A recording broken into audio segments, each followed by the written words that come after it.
কুমিল্লার সদ্যপ্রয়াত বীর মুক্তিযোদ্ধা ও বিশিষ্ট সাংবাদিক মোহাম্মদ সালেহ উদ্দিন আহমেদকে খুঁজে পাওয়া গেছে।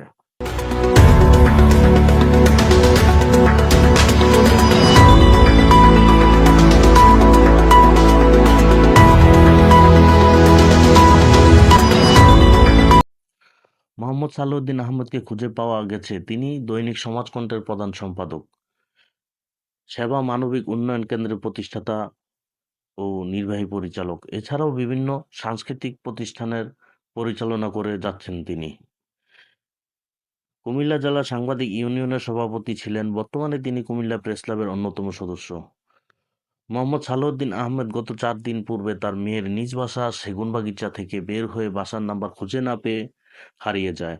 ওনাকে দীর্ঘ 4 দিন খোঁজাখুঁজির পর গাজীপুরের একটি হসপিটাল থেকে আইনশৃঙ্খলা বাহিনী উদ্ধার করতে সক্ষম হয়। বর্তমানে তিনি বাংলাদেশ স্পেশালিস্ট হাসপাতাল শ্যামলী, ঢাকায় ডক্টর মোহাম্মদ উল্লাহ ফিরোজের তত্ত্বাবধানে চিকিৎসাধীন অবস্থায় রয়েছেন। তাকে খুঁজে পাওয়ার জন্য বিশেষ করে সামাজিক যোগাযোগ মাধ্যম সহ সাংবাদিক পরিবার সদস্য ও আইনশৃঙ্খলা বাহিনীকে ধন্যবাদ জ্ঞাপন করেন দৈনিক সমাজকণ্ঠের পত্রিকার সম্পাদক ও প্রকাশক জসিম উদ্দিন চাষী।